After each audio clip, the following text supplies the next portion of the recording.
नमस्ते मेम साहब। मेम साहब, मैं किसान की पत्नी हूँ और बाढ़ की वजह से ना हमारी सारी फसल खराब हो गई है। मेम साहब, सरकार ने वादा किया था कि जितने भी किसानों की फसल खराब हुई है ना, उनको 50,000 रुपये मुआवजा दिया जाएगा। मेम साहब, मैं पिछले 15-20 दिन से यहाँ आपके ऑफिस के चक्कर काट रही हूँ। मेम साहब, मुझे वो 50,000 रुपये दे दीजिए। एक मिनट, किन पैसों की बात कर रही हैं आप? आपको क्या लगता है पैसे क्या पेड़ पे उगते हैं? कोई पैसे नहीं मिलेंगे आपको, चुपचाप से जाइए यहाँ से। अरे मैम, आप इनके साथ ऐसे कैसे बात कर सकती हैं? जब सरकार ने बोल रखा है मुआवजा देने के लिए, तो आप इनको पैसे दे दीजिए ना। आप ऐसे बिहेव नहीं कर सकती इनके साथ। ओए, तुम कौन हो? मुझे लगता है इस बुढ़िया का बेटा होगा। तुम्हें पता नहीं है क्या गवर्नमेंट ऑफिसर से कैसे बात की जाती है? तुम्हें पता भी है इस पोस्ट पर आने के लिए कितनी पढ़ाई करनी पड़ती है, कितनी मेहनत करनी पड़ती है। और हम लोगों ने ना इसलिए इतनी पढ़ाई नहीं की है कि तुम लोगों का यहाँ पे आंसर दें। तो हमारा टाइम वेस्ट ना करते हुए तुम दोनों यहाँ से चुपचाप निकल जाओ। और तू बुढ़िया, क्या बोल रही थी तू कि बाहर खड़े होके वेट कर रही थी? तो बाहर खड़े होके वेट ही कर, जब बोले ना अंदर आने के लिए तब आना, समझ आई? देखिए मेम साहब, मैं हाथ जोड़ के विनती करती हूँ, मुझे बाहर मत निकालिए। अगर आप पैसा नहीं देंगे ना तो मेरे बच्चे भूखे मर जाएंगे और मैं अपनी फसल कैसे उगाऊंगी? मेम साहब, मैं तो आपसे मुआवजा लेने के लिए आई हूँ। देखिए मेम साहब, मैं पिछले 15-20 दिन से आपके ऑफिस के चक्कर काट रही हूँ। मेरा काम कर दीजिए मेम साहब, मुझे मुआवजा दे दीजिए। और मेम साहब, अगर एक बार मेरा पैसा मिल गया ना तो फिर मैं यहाँ कभी भी नहीं आऊंगी। फसल खराब हो रही है तो हम क्या करें? ठेका ले रखा है क्या हमने तुम लोगों का? हाँ, एक तरीका है जिससे तुम्हें पैसे मिल सकते हैं। ये ना तुम्हारे डॉक्यूमेंट्स, अगर मैंने इन डॉक्यूमेंट्स पे साइन कर दिए तो तुम्हारे पैसे मिल जाएंगे, राइट? हाँ मेम साहब, आप जल्दी से साइन कर दीजिए ताकि मुझे जल्दी से मुआवजा मिल जाए। तुम्हें क्या लगता है कि मेरे सिग्नेचर इतने सस्ते हैं? इतनी आसानी से मैं सिग्नेचर कर दूंगी? हरगिज़ नहीं। अगर तुम लोगों को पैसे चाहिए तो वो सिर्फ और सिर्फ तब हो सकता है जब मैं इस पर साइन करूँ, और इस पर साइन मैं तभी करूँगी जब मुझे पैसे मिलेंगे। इसके लिए ना तुम्हें 25,000 रुपये अभी देने पड़ेंगे। मेम साहब, मैं आपको 25,000 रुपये कहाँ से दूंगी? मेरे पास 25 पैसे भी नहीं है और मैं तो आपसे खुद 50,000 रुपये मुआवजा लेने के लिए आई हूँ। मेम साहब देखिए, ऐसा मत कीजिए ना, कृपया करके मेरा मुआवजा दे दीजिए ना। मैम, आप ये क्या कर रही हैं? इनको इनके पैसे देने के बजाय आप इनसे खुद ही पैसे मांग रही हैं। ये तो रिश्वत हुई ना, भ्रष्टाचार है ये। मैम, आप इनसे बहस मत करिए। मुझे लगता है इन लोगों को ना बिल्कुल अकल नहीं है कि किसी ऑफिसर से कैसे बात की जाती है। अनपढ़ गंवार है लोग। और मैम, ये लोग ना ऐसे नहीं मानते। इन लोगों का एक ही इलाज है, इनको यहाँ से धक्के मार के ना बाहर निकालना पड़ेगा। देखिए, मैं आपसे बोल देता हूँ, मैं कहीं नहीं जाने वाला, और जब तक इनको इनके पैसे नहीं मिल जाते ना, मैं यहाँ से हिलने वाला नहीं हूँ। तुम जैसे किसानों को ना मैं अच्छे से जानती हूँ। रोने धोने आ जाते हो, खुद की फसल खुद ही खराब कर देते हो और सोचते हो कि थोड़ा रोना धोना ड्रामा करके सरकार से पैसे वसूल लोगे। लेकिन तुम्हारी इन बातों में और तुम्हारी इन हरकतों में ना मैं नहीं आने वाली, समझी? पैसे चाहिए ना तुम्हें, तो उसके लिए तुम्हें 25,000 रुपये जमा करने ही पड़ेंगे। और तुम कोई इकलौते किसान नहीं हो, तुम्हारी तरह ऐसे बहुत किसान थे जिन्होंने पैसे निकलवाने के लिए पहले पैसे जमा किए, तब जाके उन्हें पैसे मिले। तो चुपचाप से पैसे जमा कर दो। और अगर तुम चाहते हो कि लीगली ये सब कुछ हो तो इसके लिए ना 1 महीना इंतजार करना पड़ेगा। 1 महीने में सोचूंगी इस बारे में, तब जाके कहीं इन पेपर्स पे साइन होंगे, फिर ये पेपर पास होंगे, उसके बाद तुम्हें पैसे मिलेंगे। और वैसे भी ना इस सिस्टम में ना ऐसा ही होता है। मैं अकेली नहीं हूँ, बहुत सारे लोग होते हैं जिनको पैसे खिलाने पड़ते हैं, जो पैसे लेते हैं। तो सब लोगों का देख के चलना पड़ता है ना। और तुम लोग कोई पहले इंसान नहीं हो जो चक्कर काट रहे हो। तुम्हारी तरह ना बहुत सारे ऐसे लोग हैं जो लाइनों में लगे हैं, जो डेली चक्कर काटते हैं, जिनको अभी तक पैसे नहीं मिले। तो मैं तो फिर भी मैं एक अच्छा ऑफर दे रही हूँ। देखिए, मैं आपसे बोल देता हूँ, मैं कहीं नहीं जाने वाला, और जब तक इनको इनके पैसे नहीं मिल जाते ना, मैं यहाँ से हिलने वाला नहीं हूँ। लगता है तुम लोग ऐसे नहीं मानोगे। तुम्हें मुझे अपनी पावर दिखानी पड़ेगी कि तुम्हारे साथ क्या हो सकता है इस हरकत का।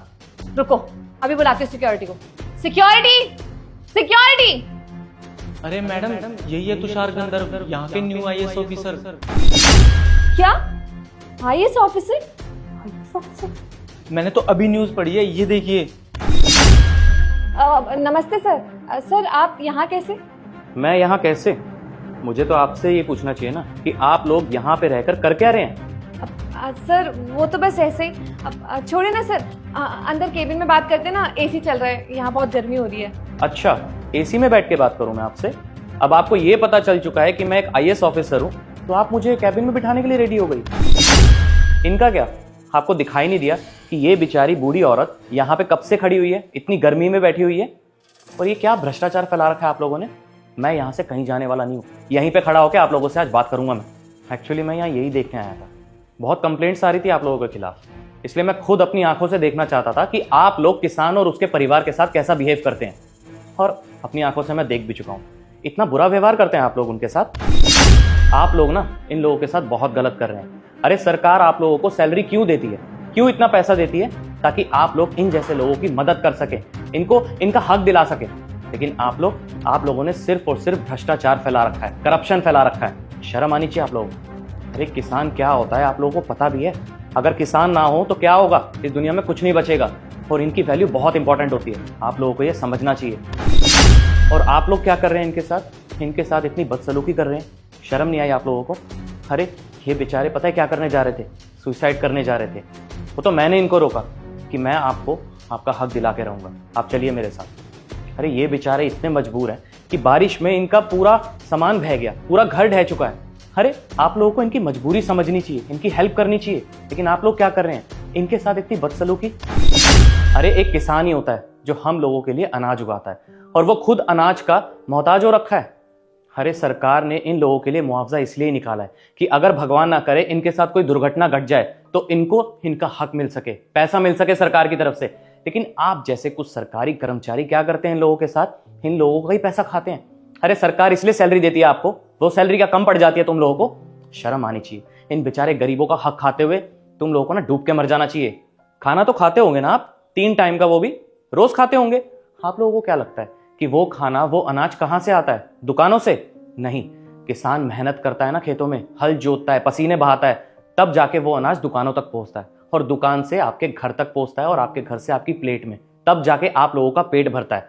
अरे आप लोगों को शर्म आनी चाहिए। आप लोगों को तो किसान की इज्जत करनी चाहिए, सबसे पहले उनका काम निपटाना चाहिए। और आप लोग क्या कर रहे हो, उन्हीं किसानों से उनका हक छीन रहे हो, उनसे रिश्वत ले रहे हो। आप लोग क्या समझते हैं अपने आप को कि आप लोगों के पास बहुत सारा पैसा है, बहुत सारी दौलत है आपके पास, और उस पैसे से दुकान पे जाके कुछ भी खरीद सकते हो। लेकिन शायद आप ये भूल रहे हो कि उस दुकान से किसानों की वजह से अनाज आता है। अगर किसान अपना काम करना छोड़ देना तो आप जैसे बड़े बड़े लोग, पैसे वाले लोग ना भूखे मर जाओगे। कहां से आएगा अनाज? और मुझे तो ऐसा लगता है कि आप लोगों को मेरी बात ना पल्ले नहीं पड़ रही होगी, क्योंकि आप लोग ना ढीठ हो चुके हो रिश्वत खा खा के। अरे किसानों की आप लोगों को इज्जत करनी चाहिए, और उन्हीं के साथ आप लोग इतना गंदा व्यवहार कर रहे हो। आप लोगों ने इतनी पढ़ाई कर रखी है, आपको तो समझदार होना चाहिए। अरे आप लोग क्या करते हैं कि इन किसानों से उनकी ईमानदारी का, उनकी अच्छाई का फायदा उठाते हो, उनसे रिश्वत लेते हो।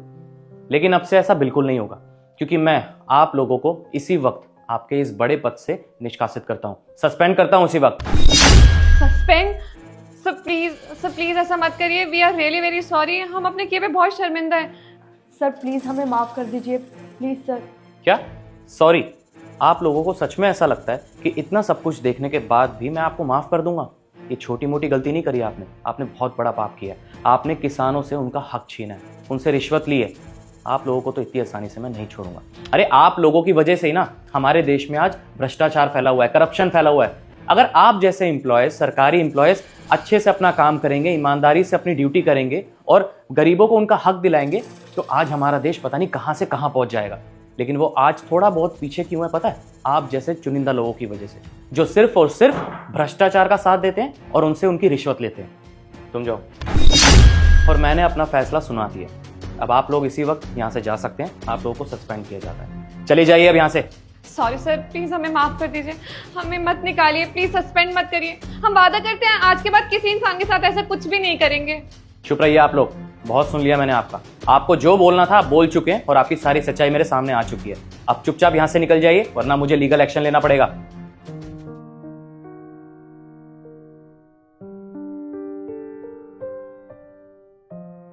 देखिए मैम, आपको आपका मुआवजा मिल जाएगा, क्योंकि मैंने आपसे पहले ही वादा किया था। तो आप जाइए और अपनी खेती कंटिन्यू करिए, ठीक है? और आप अपना और अपने परिवार का भी ध्यान रखिए। साहब आपका बहुत बहुत धन्यवाद।